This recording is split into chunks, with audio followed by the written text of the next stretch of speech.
Hello everyone, ಹೇಗಿದ್ದೀರಾ ಎಲ್ಲರೂ? So ನಾನು ತುಂಬ ತಿಂಗಳ ನಂತರ ವಿಡಿಯೋ ಹಾಕ್ತಿದ್ದೇನೆ. ನಂದು ಲಾಸ್ಟ್ ವಿಡಿಯೋ ಆಗಿತ್ತು ಸೆಪ್ಟೆಂಬರ್ ತಿಂಗಳು, ಲಾಸ್ಟ್ ಇಯರ್ ಸೆಪ್ಟೆಂಬರಲ್ಲಿ. ಅದಾದಮೇಲೆ ನಾನು ವಿಡಿಯೋನೇ ಹಾಕಿರಲಿಲ್ಲ. ಸೊ ಯಾಕಪ್ಪ ನಾನು ವಿಡಿಯೋ ಹಾಕಿರಲಿಲ್ಲ ಅಂದರೆ ನಾನು ಪ್ರೆಗ್ನೆಂಟ್ ಆಗಿದ್ದೆ. ತುಂಬ ಮಂದಿಗೆ ಗೊತ್ತಿಲ್ಲ, ಪ್ರೆಗ್ನೆಂಟ್ ಆಗಿದ್ದೆ. ಆಮೇಲೆ ರೀಸೆಂಟಾಗಿ ಆನ್ ಮಾರ್ಚ್ 19 ನಂದು ಡೆಲಿವರಿ ಆಯಿತು. ನನಗೆ ಬೇಬಿ ಬಾಯ್ ಆಗಿದೆ. ಸೊ ಆದ ಕಾರಣ ನನಗೆ ಪ್ರೆಗ್ನೆಂಟ್ ಇರಬೇಕಿದ್ರೆ ವಿಡಿಯೋ ಹಾಕಲಿಕ್ಕೆ ಆಗ್ತಿರ್ಲಿಲ್ಲ, ತುಂಬ ಕಷ್ಟ ಆಗ್ತಿತ್ತು. ಯಾಕೆ ನಾನು ಈ ವಿಡಿಯೋ ಮಾಡ್ತಿದ್ದೇನೆ ಅಂತ ಹೇಳಿದರೆ, ಇವಾಗ ನೀವು ಯಾವ ಮದರ್ ಹತ್ರ ಕೇಳಿದ್ರು ನಿಮ್ಮ ಪ್ರೆಗ್ನೆನ್ಸಿ ಎಕ್ಸ್ಪೀರಿಯನ್ಸ್, ನಿಮ್ಮ ಬರ್ತ್ ಎಕ್ಸ್ಪೀರಿಯನ್ಸ್ ಹೇಗಿತ್ತು ಅಂದರೆ ಒಬ್ಬೊಬ್ಬರದ್ದು ಆನ್ಸರ್ ಒಂದೊಂದು ಥರ ಇರುತ್ತೆ. ಕೆಲವರಿಗಂತೂ ತುಂಬಾ ಚೆನ್ನಾಗಿರುತ್ತೆ, ತುಂಬ ಬ್ಯೂಟಿಫುಲ್ ಆಗಿರುತ್ತೆ. ಒಬ್ಬೊಬ್ಬರು ಒಂದೊಂದು ಆನ್ಸರ್ ಹೇಳ್ತಾರೆ. ನನ್ನ ಹತ್ರ ನೀವು ನಿಮ್ಮ ಎಕ್ಸ್ಪೀರಿಯನ್ಸ್ ಹೇಗಿದೆ ಅಂತ ಕೇಳಿದರೆ ನಾನು ಹೇಳಿದ್ದು ಒಂದೇ ಆನ್ಸರ್, ಟ್ರೊಮ್ಯಾಟಿಕ್ ಆಗಿತ್ತು. ತುಂಬಾ ಅಂದರೆ ಸಡನ್ನಾಗಿ ತುಂಬ ಹೈ ರಿಸ್ಕ್ ಪ್ರೆಗ್ನೆನ್ಸಿ ಆಗಿದ್ದರಿಂದ ತುಂಬಾ ಟ್ರೊಮ್ಯಾಟಿಕ್ ಆಗಿತ್ತು ನಂದು ಎಕ್ಸ್ಪೀರಿಯನ್ಸ್. ಇವಾಗ ನಾನು ನಿಮಗೆ ಹೇಳ್ತೇನೆ, ನಂದು ಹೈ ರಿಸ್ಕ್ ಪ್ರೆಗ್ನೆನ್ಸಿ ಆಗಿತ್ತು. ನನಗೆ C-ಸೆಕ್ಷನ್ ಆಗಿದೆ, ನಾರ್ಮಲ್ ಡೆಲಿವರಿ ಅಲ್ಲ.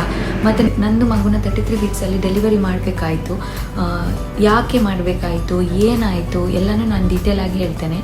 ಈ ವಿಡಿಯೋನ ನಾನು ಜಸ್ಟ್ ಅಂದರೆ ಇನ್ಫಾರ್ಮೇಟಿವ್ ಆಗಿ ಇಡ್ತಿದ್ದೇನೆ. ಈ ವಿಡಿಯೋನ ನಾನು ತುಂಬ ದಿನದಿಂದ ಯೋಚಿಸ್ತಿದ್ದೆ ಮಾಡಬೇಕು ಅಂತೇಳಿ. ಯಾಕಂದರೆ ನಾನು ಪ್ರೆಗ್ನೆಂಟ್ ಇರಬೇಕಿದ್ರೆ ಮತ್ತು ನಾನು ಲೇಬರ್ ರೂಮಲ್ಲಿ ಇರಬೇಕಿದ್ರೆ ತುಂಬಾ ವಿಷಯಗಳು ನನಗೆ ಗೊತ್ತಿರಲಿಲ್ಲ.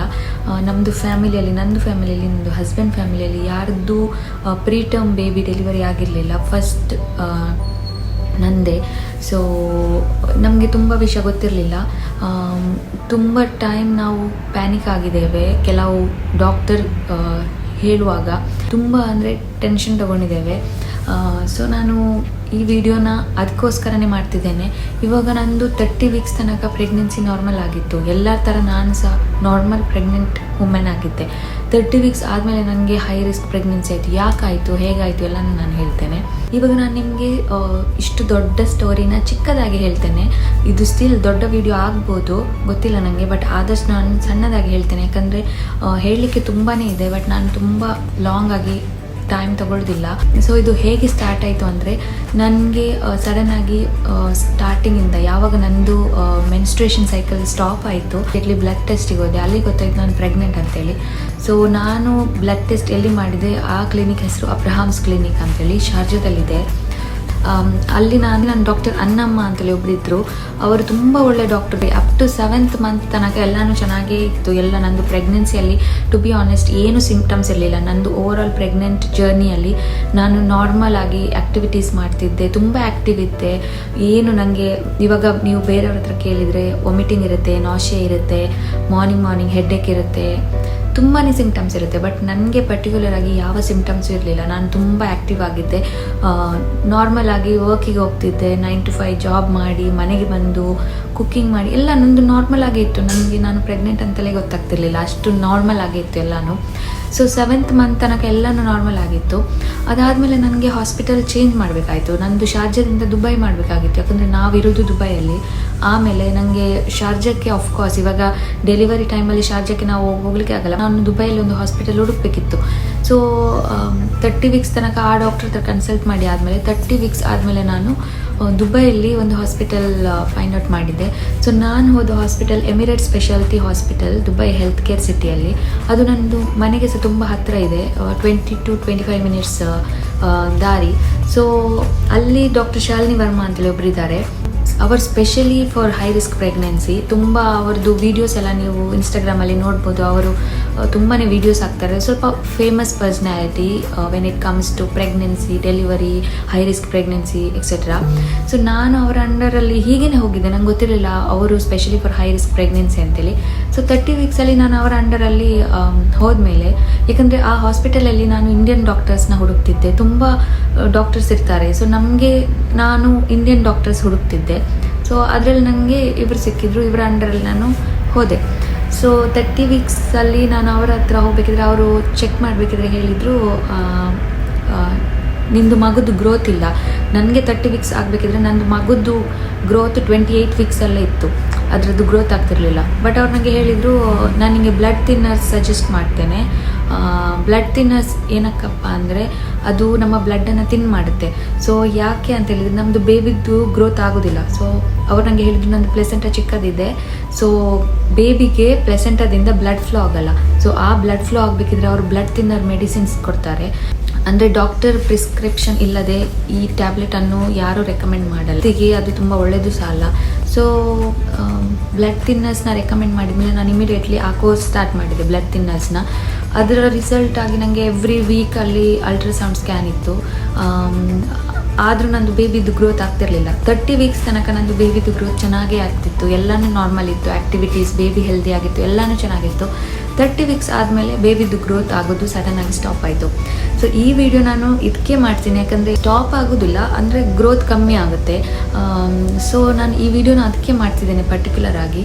ಇವಾಗ ನಂದು ಬ್ಲಡ್ ಥಿನ್ನರ್ ಸಜೆಸ್ಟ್ ಮಾಡಿದ್ಮೇಲೆ ಕಂಟಿನ್ಯೂಸ್ ಆಗಿ ನನಗೆ ಮೆಡಿಸಿನ್ಸ್ ಇರ್ತಿತ್ತು. ಬ್ರೇಕ್ಫಾಸ್ಟಿಗೆ ಆದಮೇಲೆ, ಡಿನ್ನರ್ ಆದಮೇಲೆ, ಫುಡ್ ಆದಮೇಲೆ, ಹೀಗೆ ಮೆಡಿಸಿನ್ಸ್ ಇರ್ತಿತ್ತು. ಇದರಲ್ಲಿ ಏನಾಗುತ್ತೆ ಅಂತ ಹೇಳಿದರೆ ನಂದು ಬ್ಲಡ್ ಥಿನ್ ಆಗಿ ಬ್ಲಡ್ ಫ್ಲೋ ಆಗುತ್ತೆ ಬೇಬಿಗೆ. ಸೊ ಎವ್ರಿ ವೀಕ್ ಅಲ್ಟ್ರಾಸೌಂಡಲ್ಲಿ ಬೇಬಿದ್ದು ಗ್ರೋತ್ ಆಗುತ್ತೆ ಅಂತೇಳಿ ಅವರು ಚೆಕ್ ಮಾಡ್ತಾರೆ. ಗ್ರೋತ್ ಆದರೆ ಅವರು ಆದಷ್ಟು 38, 39, 40 ವೀಕ್ಸ್ ಅಂದರೆ ನಾರ್ಮಲ್ ಡೆಲಿವರಿಗೆ ಎಂಡಲ್ಲಿ, ಅಂದರೆ ಇವಾಗ ನಾರ್ಮಲ್ ಡೆಲಿವರಿ ಆಗೋದು 38, 39, 40 ವೀಕ್ಸಲ್ಲಿ. ಆ ಟೈಮಲ್ಲಿ ಅವರು ಬೇಬಿಗೆ ಡೆಲಿವರಿ ಆಗಲಿಕ್ಕೆ ನೋಡ್ತಾರೆ. ಆಗಿಲ್ಲ ಅಂದರೆ ಅವರು ಇಮಿಡಿಯೇಟ್ಲಿ ಬೇಬಿನ ತೆಗಿಬೇಕಾಗ್ತದೆ. ಸೊ ನಂದು ಬ್ಲಡ್ ಥಿನ್ನರ್ಸಲ್ಲಿ ಸ್ಟಿಲ್ ನಂದು ಬೇಬಿದು ಗ್ರೋತ್ ಅಷ್ಟು ಆಗಿರಲಿಲ್ಲ. ಅಂದರೆ ಸ್ವಲ್ಪ, ಅಂದರೆ 100 ಗ್ರಾಮ್ಸ್, 150 ಗ್ರಾಮ್ಸ್, ಕೆಲವೊಮ್ಮೆ 50 ಗ್ರಾಮ್ಸ್ ಇಷ್ಟೇ ಗ್ರೋತ್ ಆಗ್ತಿತ್ತು 1 ವೀಕಲ್ಲಿ. ಇನ್ಫ್ಯಾಕ್ಟ್ ನಾನು ಲಾಸ್ಟ್ ಸ್ಟೇಜ್ ಆಫ್ ಡೆಲಿವರಿ ಇದ್ದರೂ ನಂದು ಇಷ್ಟೇ ಗ್ರೋತ್ ಆಗ್ತಿತ್ತು. ಯೂಶ್ವಲಿ ಲಾಸ್ಟ್ 2 ಮಂತ್ಸಲ್ಲಿ ಬೇಬಿದು ಗ್ರೋತ್ ಜಾಸ್ತಿ ಆಗುತ್ತೆ, ಬಟ್ ನಂದು ಆಗ್ತಿರಲಿಲ್ಲ. ಸೊ 30 ವೀಕ್ಸಿಂದ 33 ವೀಕ್ಸ್ ತನಕ ಬ್ಲಡ್ ಥಿನ್ನರ್ಸ್ ಕಂಟಿನ್ಯೂ ಆಗಿ ನಾನು ಮಾಡ್ತಿದ್ದೆ. ಬ್ಲಡ್ ಥಿನ್ನರ್ ಮೆಡಿಸಿನ್ಸ್ನ ಕಂಟಿನ್ಯೂ ಆಗಿ ತಗೋತಿದ್ದೆ, ಆದರೂ ಬೇಬಿದು ಗ್ರೋತ್ ಆಗಿರಲಿಲ್ಲ. ಅದರ ಮಿಡಲಲ್ಲಿ ನನಗೆ ಯಾವತ್ತೂ ಅಲ್ಟ್ರಾಸೌಂಡ್ ಸ್ಕ್ಯಾನ್ ಇರ್ತಿತ್ತು. ಸೊ ಮಿಡಲಲ್ಲಿ ನನಗೆ ಡಾಕ್ಟ್ರ್ ಹೇಳಿದರು ನಾನು ಡಾಪ್ಲರ್ ಸ್ಕ್ಯಾನ್ ಮಾಡಬೇಕಂತೇಳಿ. ಡಾಪ್ಲರ್ ಸ್ಕ್ಯಾನ್ ಎಂತ ಅಂತೇಳಿದರೆ ಅದರಲ್ಲಿ ನಮ್ಮದು ಬೇಬಿದು ಗ್ರೋತ್, ಬೇಬಿಗೆ ಕರೆಕ್ಟಾಗಿ ಬ್ಲಡ್ ಫ್ಲೋ ಆಗುತ್ತಾ, ಏನು ಪ್ರಾಬ್ಲಮ್ ಅದೆಲ್ಲ ಗೊತ್ತಾಗುತ್ತೆ. ಅದು ನನಗೆ ಇನ್ನೊಂದು ಹಾಸ್ಪಿಟಲಲ್ಲಿ ರೆಕಮೆಂಡ್ ಮಾಡಿದರು. ಸೊ ಅಲ್ಲಿ ನನಗೆ ಡಾಕ್ಟ್ರ್ ಹೇಳಿದರು, ನೀನು ಇಮಿಡಿಯೇಟ್ ಆಗಿ ವರ್ಕ್ ಮಾಡೋದನ್ನು ಬಿಡಬೇಕಾಗುತ್ತೆ, ನಿಮಗೆ ಕಂಪ್ಲೀಟ್ ರೆಸ್ಟ್ ಬೇಕಾಗುತ್ತೆ, ಇನ್ನೊಂದು ಕಂಪ್ಲೀಟ್ ರೆಸ್ಟ್ ಮಾಡಬೇಕಂತೇಳಿ. ಸೊ ಮಾರ್ಚ್ 4ಗೆ ನಾನು ಸ್ಕ್ಯಾನಿಗೆ ಹೋಗಿದ್ದೆ. ಆವಾಗ ಗೊತ್ತಾಯಿತು ನಂದು ಹೈ ರಿಸ್ಕ್ ಪ್ರೆಗ್ನೆನ್ಸಿ, ಯಾವ ಮೂಮೆಂಟಲ್ಲಿ ಸಹ ನಂದು ಬೇಬಿನ ತೆಗಿಬೇಕಾಗುತ್ತೆ. ಸೊ ನಾನು ಇಮಿಡಿಯೇಟ್ಲಿ ವರ್ಕ್ ಮಾಡೋದು ಬಿಡಬೇಕು ಮತ್ತು ಕಂಪ್ಲೀಟ್ ರೆಸ್ಟ್ ತೊಗೋಬೇಕಂತೇಳಿ ಮಾರ್ಚ್ 5ಗೆ ನಾನು ಮೆಟರ್ನಿಟಿ ಲೀವ್ನ ಅಪ್ಲೈ ಮಾಡಿದೆ. ಆಮೇಲೆ ಕಂಪ್ಲೀಟ್ ರೆಸ್ಟ್ ತಗೊಂಡೆ. ಸೊ ಆ ದಿನದಿಂದ ನನಗೆ ನೋಟಿಸ್ ಮಾಡಲಿಕ್ಕಿತ್ತು ನಂದು ಬೇಬಿದ್ದು ಆ್ಯಕ್ಟಿವಿಟೀಸ್ನ. ಎಷ್ಟು ಸಲ ಕಿಕ್ ಮಾಡುತ್ತೆ, 1 ಗಂಟೆಗೆ ಮಿನಿಮಮ್ 10 ಟೈಮ್ಸ್ ಕಿಕ್ ಮಾಡಬೇಕು. ಇವಾಗ ಕಿಕ್ ಮಾಡಿಲ್ಲ ಅಂದರೆ ಏನು ಮಾಡಬೇಕಂತ ಹೇಳಿದರೆ, ನೀವು ಸ್ವೀಟ್ ತಿನ್ನಬೇಕು, ಏನೂ ಸಹ ಆಗುತ್ತೆ. ಚಾಕ್ಲೇಟ್ ತಿನ್ನಿ, ಇಲ್ಲ ಲಡ್ಡು, ಏನು ಸ್ವೀಟ್ ಇದೆ ಅದು ತಿಂದು ಕೋಲ್ಡ್ ನೀರು ಕುಡೀರಿ, ಆಮೇಲೆ ಮಲಗಿ ಆದಮೇಲೆ 1 ಗಂಟೆ ತನಕ ನೀವು ನೋಟಿಸ್ ಮಾಡಿ ನಿಮ್ಮದು ಬೇಬಿ ಕಿಕ್ ಮಾಡುತ್ತಾ ಇಲ್ವಾ ಅಂತೇಳಿ. ಇನ್ ಕೇಸ್ ನಿಮ್ಮ ಬೇಬಿ 1 ಗಂಟೆಯಲ್ಲಿ 10 ಸಲ ಮಿನಿಮಮ್ 10 ಸಲ ಕಿಕ್ ಮಾಡಿಲ್ಲ ಅಂದರೆ ನೀವು ಇಮಿಡಿಯೇಟ್ಲಿ ಎಮರ್ಜೆನ್ಸಿಗೆ ಹೋಗಬೇಕಾಗುತ್ತೆ. ಯಾಕಂದರೆ ಬೇಬಿ ಮಿನಿಮಮ್ 10 ಟೈಮ್ಸ್ ಕಿಕ್ ಮಾಡಲೇಬೇಕು, no matter what. Usually healthy babies more than 15 to 20 times kick ಮಾಡುತ್ತೆ. ಸೊ ನನಗೆ ಇದು ಎವ್ರಿ ಟೈಮ್ ನನಗೆ ಇದೊಂದು ಚೆಕ್ ಮಾಡಲಿಕ್ಕಿರ್ತಿತ್ತು. ಸೊ ಬೇಬಿ ಕಿಕ್ ಮಾಡ್ತಿತ್ತು, ಲಕ್ಕಿಲಿ ಬೇಬಿ ಕಿಕ್ ಮಾಡ್ತಿತ್ತು. ನನಗೊಂದು ಅಂದರೆ ಸೈ ಆಫ್ ರಿಲೀಫ್ ಇತ್ತು, ಅಂದರೆ ಅಪ್ಪ ಥ್ಯಾಂಕ್ ಗಾಡ್ ಬೇಬಿ ಕಿಕ್ ಮಾಡ್ತಿದ್ದೆ ಅಂತೇಳಿ. ಒಂದಿನ ಹೀಗೆ ನಾನು ಸ್ಕ್ಯಾನಿಗೆ ಹೋಗ್ತಿದ್ದೆ. ಮಿಡಲಲ್ಲಿ ನನಗೆ CTR ಸ್ಕ್ಯಾನ್ ಅಂತ ಇರ್ತಿತ್ತು. CTR ಸ್ಕ್ಯಾನ್ ಅಂತ ಹೇಳಿದರೆ ಅದರಲ್ಲಿ ಬೇಬಿದು ಹಾರ್ಟ್ ಬೀಟ್ ಎಲ್ಲ ಚೆಕ್ ಮಾಡ್ತಾರೆ. ಬೇಬಿದು ಹಾರ್ಟ್ ಬೀಟ್ CTR ಸ್ಕ್ಯಾನಲ್ಲಿ ನಾನು ಪಿಕ್ಚರ್ ಹಾಕಿರ್ತೇನೆ, ಈ ಥರ ಇರುತ್ತೆ. ಇಲ್ಲಿ ಹೊಟ್ಟೆಗೆ ಒಂದು ಮಿಷಿನ್ನ ಕಟ್ಟಿರ್ತಾರೆ, ಅದರಲ್ಲಿ ಒಂದು ಮಿಷಿನ್ ಇರುತ್ತೆ, ಅದು ಬೇಬಿದು ಹಾರ್ಟ್ ಹತ್ರ ಕನೆಕ್ಟ್ ಮಾಡಿರ್ತಾರೆ, ಅಂದರೆ ಇಟ್ಟಿರ್ತಾರೆ. ಸೊ ಅದರಲ್ಲಿ ಬೇಬಿದು ಹಾರ್ಟ್ ಎಲ್ಲ ಅಂದರೆ ಕೇಳಿಸುತ್ತೆ ನಮಗೆ. ಸೊ ಅಲ್ಲೊಂದು ದೊಡ್ಡ ಸ್ಕ್ರೀನ್ ಇರುತ್ತೆ, ಅದರಲ್ಲಿ ಹಾರ್ಟ್ ಬೀಟ್ ಎಲ್ಲ ಬಂದಿರುತ್ತೆ. ನಮಗೆ ಒಂದು ಡಿವೈಸ್ ಕೊಟ್ಟಿರ್ತಾರೆ, ಪೆನ್ ಥರ, ಅದನ್ನು ನಾವು ಕ್ಲಿಕ್ ಮಾಡಬೇಕು.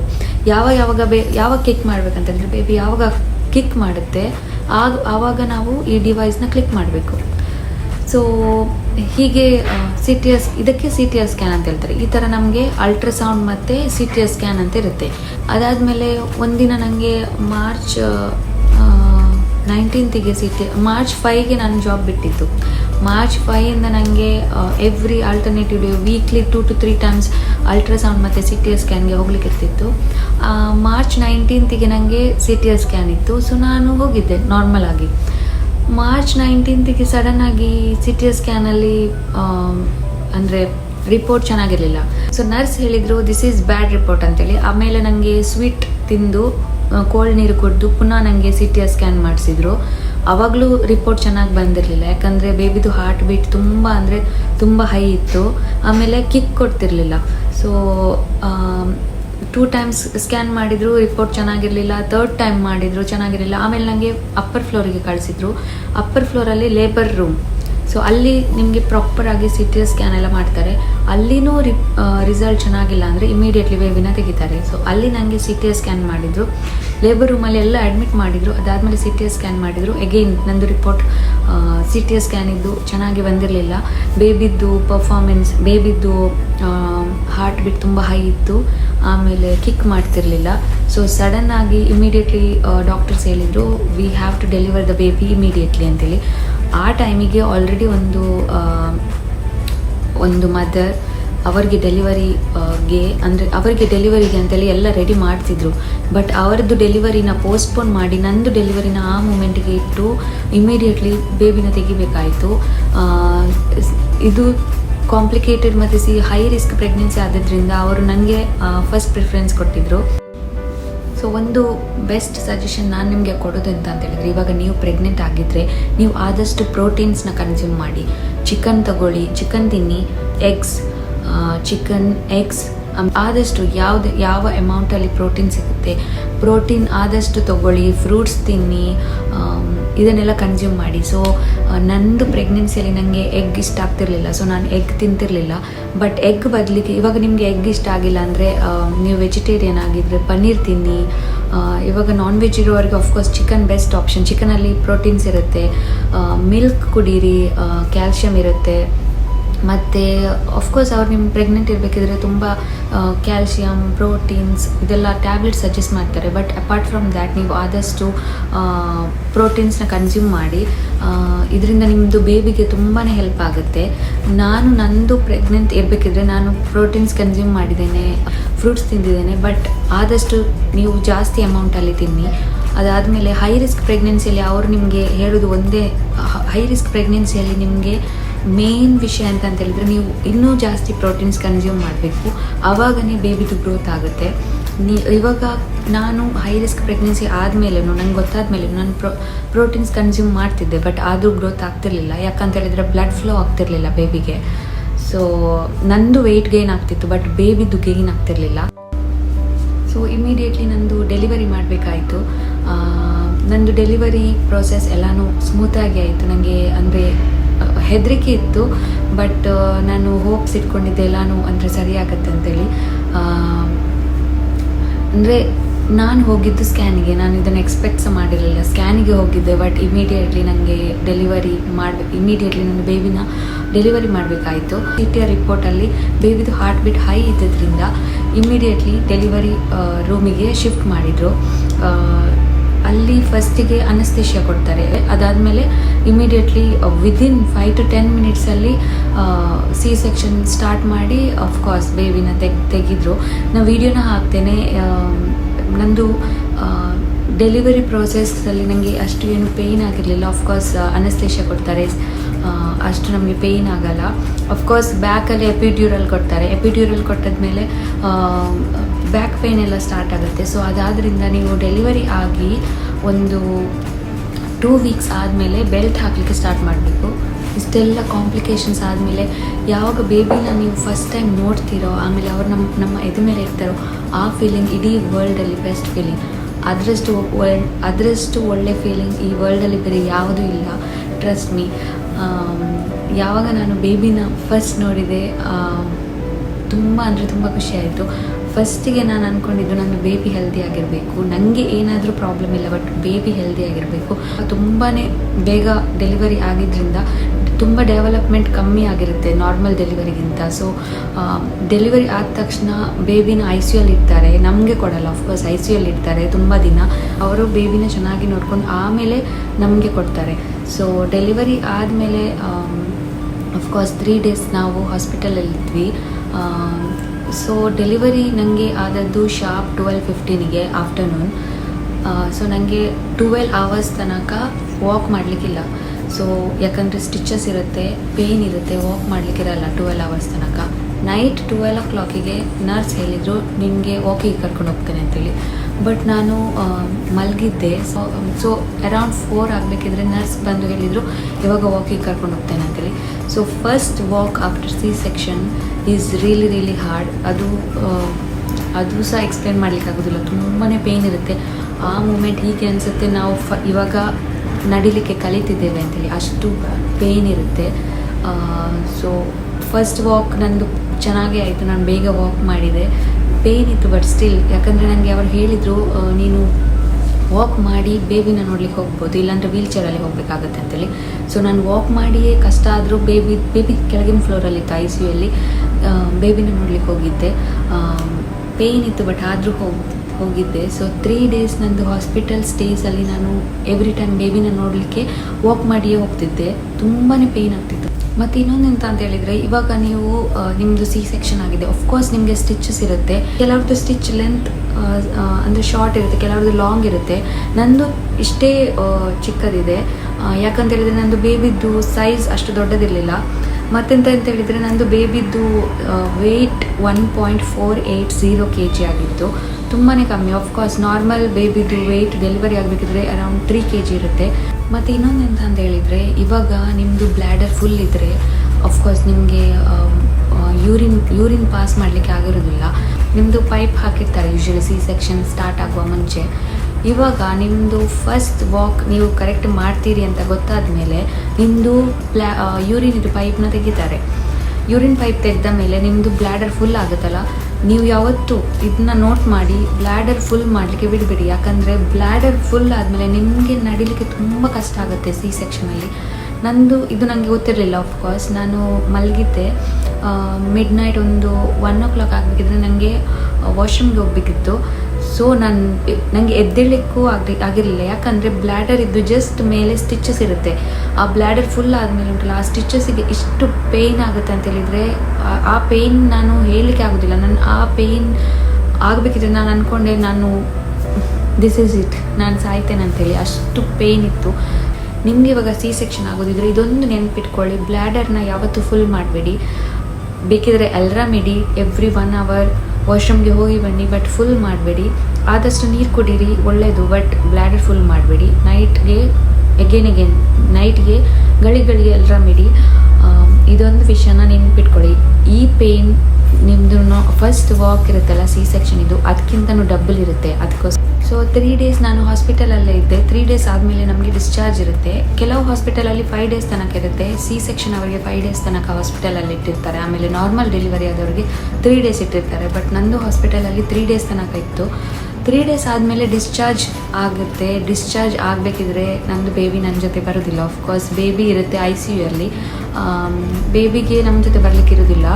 ಬೇಬಿನ ಅಲ್ಲಿದ್ದು ಸ್ಪೆಷಲ್ ಸ್ಟಾಫ್ ಇರುತ್ತೆ ನೋಡಲಿಕ್ಕೆ ಸಪ್ರೇಟ್ಲಿ. ಬಟ್ ಡಿಸ್ಚಾರ್ಜ್ ಆದಮೇಲೆ ಎವ್ರಿ ಸಿಂಗಲ್ ಡೇ ಮದರ್ ಮತ್ತು ಬೇಬಿದು ಮದರ್ ಮತ್ತು ಫಾದರ್ ಇಬ್ಬರೂ ಬೇಬಿನ ನೋಡಲಿಕ್ಕೆ ಹೋಗಬೇಕಾಗತ್ತೆ. ಸೊ ನಾವು ಸ್ಕಿನ್ ಟು ಸ್ಕಿನ್ ಕಾಂಟ್ಯಾಕ್ಟ್ ಕೊಡಬೇಕು ಬೇಬಿಗೆ. ಯೂಶ್ವಲಿ ಬೇಬಿದು ಗ್ರೋತ್ ಆಗಿರೋದಿಲ್ಲ, ಬೇಬಿ ತುಂಬಾ ಚಿಕ್ಕದಿರುತ್ತೆ, ಡೆವಲಪ್ಮೆಂಟ್ ಆಗಿರೋದಿಲ್ಲ. So skin to skin contact ಕೊಟ್ಟ ಮೇಲೆ ಬೇಬಿಗೆ ನಾವು ಇಲ್ಲಿ ಮಲಗಿಸ್ಬೇಕಾಗತ್ತೆ. ಸ್ಕಿನ್ ಟು ಸ್ಕಿನ್ ನಾವು ಕಂಟಿನ್ಯೂಸ್ಲಿ ಡೆಲಿವರಿ ಆದಮೇಲೆ ಇದೊಂದು ತುಂಬ ಪೇನ್ಫುಲ್. ನಾನು ಟ್ರಾಮ್ಯಾಟಿಕ್ ಅಂತ ಯಾಕೆ ಹೇಳ್ತೀನಿ ಅಂತ ಹೇಳಿದರೆ ಇದಕ್ಕೋಸ್ಕರನೇ. ಎಲ್ಲರೂ ಮದರ್ 9 months ಬೇಬಿನ ಹೊಟ್ಟೆಯಲ್ಲಿ ಕ್ಯಾರಿ ಮಾಡಿರ್ತಾರೆ. 9th month ಆದಮೇಲೆ ಡೆಲಿವರಿ ಆದಮೇಲೆ ಮಗುನ ಮನೆಗೆ ತೊಗೊಂಡು ಬರ್ತಾರೆ, ಹೌದಲ್ವಾ? ಬಟ್ ನಂದು ಕೇಸಲ್ಲಿ 7.5 months ನಾನು ಬೇಬಿನ ಕ್ಯಾರಿ ಮಾಡಿದೆ. ಅದಾದಮೇಲೆ ಸಡನ್ನಾಗಿ ಬೇಬಿನ ಡೆಲಿವರಿ ಮಾಡಬೇಕಾಗುತ್ತೆ. ಅದಾದಮೇಲೆ ಆಫ್ಕೋರ್ಸ್ ಬೇಬಿನ 3 weeks ತನಕ ICU ಇಟ್ಟಿರ್ತಾರೆ. 3 weeks ಅಂತಲೇ ಇರೋದಿಲ್ಲ, ಯೂಶ್ವಲಿ ಬೇಬಿದು ಗ್ರೋತ್ ಆಗೋ ತನಕ ನಮ್ಮದು ಬೇಬಿದು ವೆಯ್ಟ್ ಡೆಲಿವರಿ ಆಗಬೇಕಿದ್ರೆ 1.4 kg ಇತ್ತು. ಸೊ ಆಲ್ಮೋಸ್ಟ್ 2 kg ತನಕ ಅವರು ICUಲಿ ಇಟ್ಟಿರ್ತಾರೆ. ಎವ್ರಿ ಡೇ ಮದರ್ ಆ್ಯಂಡ್ ಫಾದರಿಗೆ ಹಾಸ್ಪಿಟಲ್ ವಿಸಿಟ್ ಇರುತ್ತೆ. ನಾವು daily skin to skin contact ಕೊಡಬೇಕು ಬೇಬಿನ ಇಲ್ಲಿ ಮಲಗಿಸ್ತೇವೆ.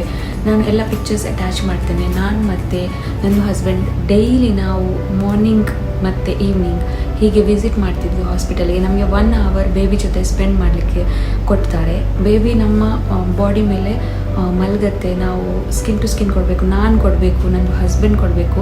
ಸೊ ನಮ್ಮದು ನಮ್ಮ ಟಚ್ಚಿಂದ, ನಮ್ಮದು ಸ್ಕಿನ್ ಟು ಸ್ಕಿನ್ ಕಾಂಟ್ಯಾಕ್ಟಿಂದ ಬೇಬಿದು ಗ್ರೋತ್ ಬೇಗ ಆಗುತ್ತೆ. ಮತ್ತು ಬೇಬಿದು ಡೆವಲಪ್ಮೆಂಟ್ ಮತ್ತು ಬೇಬಿ ಪ್ರೀಟರ್ಮ್ ಆಗಿದ್ದರಿಂದ ಆಫ್ಕೋರ್ಸ್ ಅದಕ್ಕೆ ಬ್ರೆಸ್ಟ್ ಫೀಡ್ ಮಾಡಲಿಕ್ಕೆ ಆಗೋದಿಲ್ಲ, ಬಾಟಲ್ ಫೀಡ್ ಮಾಡಲಿಕ್ಕೆ ಆಗೋದಿಲ್ಲ.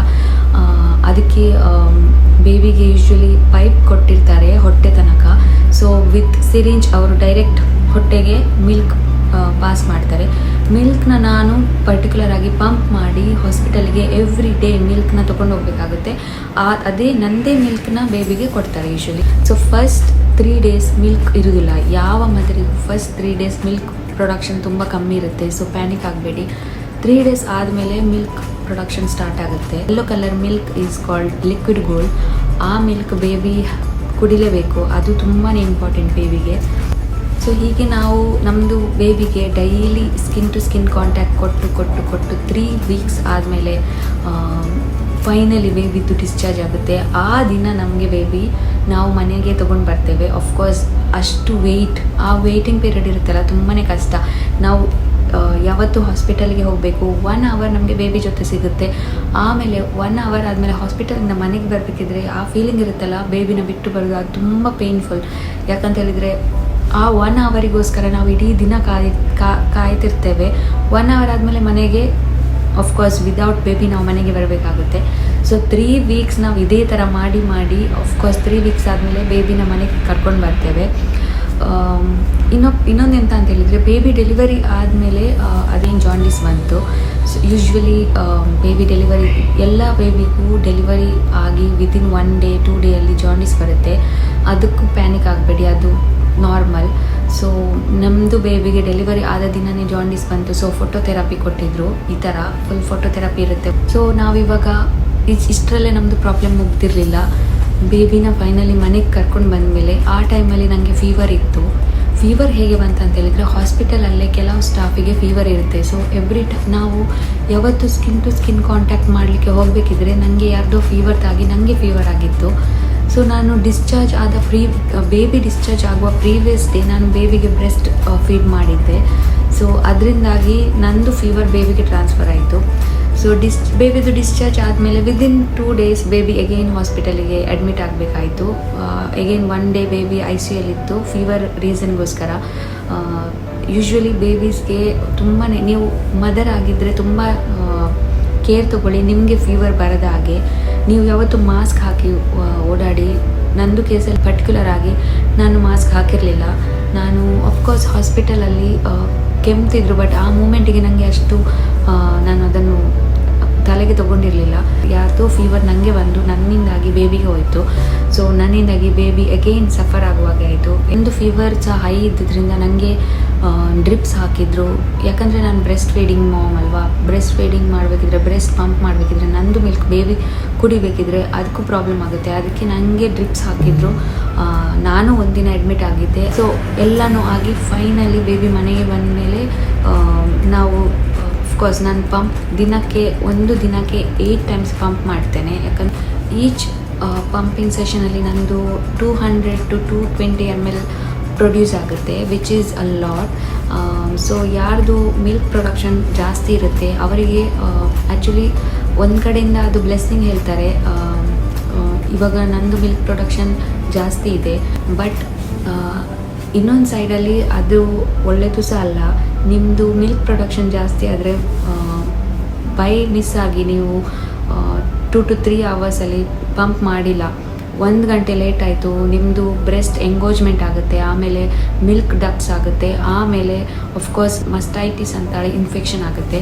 ಸೊ ಇವಾಗ ನನಗೆ ಕರೆಂಟ್ಲಿ ಮಸ್ಟೈಟಿಸ್ ಇನ್ಫೆಕ್ಷನ್ ಇದೆ ಲೆಫ್ಟ್ ಬ್ರೆಸ್ಟಿಗೆ. ಅದು ತುಂಬಾ ಪೇನ್ಫುಲ್ಲು.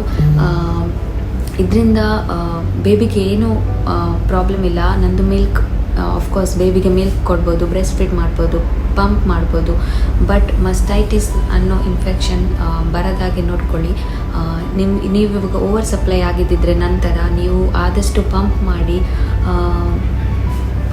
ಆದಮೇಲೆ ಆಫ್ಕೋರ್ಸ್ ಪಂಪ್ ಮಾಡುವ ಮುಂಚೆ ಹಾಟ್ ಫರ್ಮೆಂಟೇಷನ್ ಮಾಡಿ, ಪಂಪ್ ಮಾಡಿ ಆದಮೇಲೆ ಕೋಲ್ಡ್ ಫರ್ಮೆಂಟೇಷನ್ ಮಾಡಿ. ಇವಾಗ every 2 to 3 hours minimum pump ಮಾಡ್ತಾ ಇರಿ. ಪರ್ ಡೇ ನಾನು 8 times ಪಂಪ್ ಮಾಡ್ತೇನೆ. ಆದಷ್ಟು ಮಿಲ್ಕ್ನ ಹೊರಗೆ ತೆಗೀರಿ.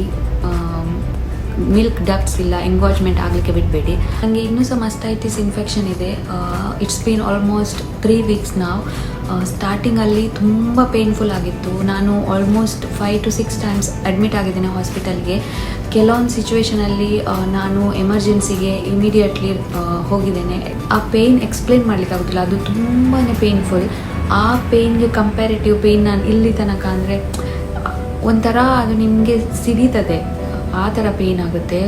ಸಿಡಿತದೆ ಸ್ಟಾಪ್ ಆಗುತ್ತೆ, ಈ ಥರ ಪೇಯ್ನ್ ಆಗುತ್ತೆ. ಆ ಪೇಯ್ನ್ ಉಂಟಲ್ಲ ತುಂಬಾ ಪೇಯ್ನ್ಫುಲ್. ಸೊ ಇದಕ್ಕೆ ನಾನು ಹೇಳೋದು, ನಂದು ಓವರಾಲ್ ಪ್ರೆಗ್ನೆನ್ಸಿ ಮತ್ತು ಡೆಲಿವರಿ ಜರ್ನಿ ತುಂಬಾ ಟ್ರೊಮ್ಯಾಟಿಕ್ ಆಗಿತ್ತು ನಿಜವಾಗ್ಲೂ. ನಾನು ಮಸ್ಟೈಟಿಸಿಂದ ಆಲ್ಮೋಸ್ಟ್ ಅಂದರೆ ಕ್ಯೂರ್ ಆಗ್ತಿದ್ದೇನೆ. ಆ್ಯಂಟಿಬಯೋಟಿಕ್ಸ್ ಕೊಟ್ಟಿದ್ದಾರೆ, ತಗೋತಿದ್ದೇನೆ. Far better, much better. But ಆದರೂ ಮಸ್ಟೈಟಿಸ್ ಇನ್ಫೆಕ್ಷನ್ ಇದೆ ಸ್ವಲ್ಪ ಅಮೌಂಟಲ್ಲಿ. ಕೆಲವೊಮ್ಮೆ ಸಿಡಿತದೆ, ಪೇಯ್ನ್ ಆಗುತ್ತೆ, ಬಟ್ ಕಂಟ್ರೋಲ್ ಮಾಡ್ತಿದ್ದೇನೆ. ಯಾಕಂದರೆ ಈ ಟೈಮಲ್ಲಿ ನಾನು ಜಾಸ್ತಿ ಮೆಡಿಸಿನ್ಸ್ನ ತಗೋತಿಲ್ಲ. ಇವೊಂದು ಪೇಯ್ನ್ ಆದರೆ ನಾನು ಸಹಿಸಬೇಕಾಗ್ತದೆ. ಸೊ ಆದಷ್ಟು ನಾನು ಸಹಿಸ್ಕೊಂಡು ಮೆಡಿಸಿನ್ಸ್ನ ಅವಾಯ್ಡ್ ಮಾಡ್ತಿದ್ದೇನೆ.